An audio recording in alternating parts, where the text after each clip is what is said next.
কি দেখাবো? আমরা দুর্নীতিকে কি দেখাবো? আমরা মিথ্যা কথাকে কি দেখাবো? যোগ্য ও আদর্শ নাগরিক হিসাবে গড়ে তুলব।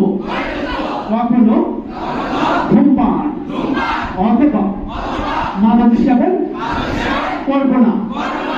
আমি আমার বাবা মা ও শিক্ষকদের কথা মেনে চলিব। আমি আমার এই ওয়াদা কখনো ভঙ্গ করিব না। মাকে যদি পীরের মতো ভালোবাসতে পারো, তোমার মাকে যদি জীবনের সবচেয়ে আপন বন্ধু মনে করতে পারো, তোমার বাবাকে যদি তোমার আদর্শ মনে করতে পারো, তোমার জীবনের সবচেয়ে কাছের মানুষ মনে করতে পারো, তাহলে তুমি জীবনে কখনো আটকাবা না, তুমি সফল হবা।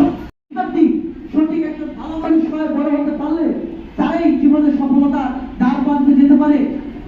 এদিকে তোমরা খেয়াল রাখবে, পিতা মাতার কথা শুনবে, সজাগ থাকবে। আসো, আমাদের নৈতিক মূল্যবোধ, মানবিক বোধ, এটা খুবই গুরুত্বপূর্ণ তোমাদের জীবনের জন্য। এগুলি নির্ভর এদিকে আমরা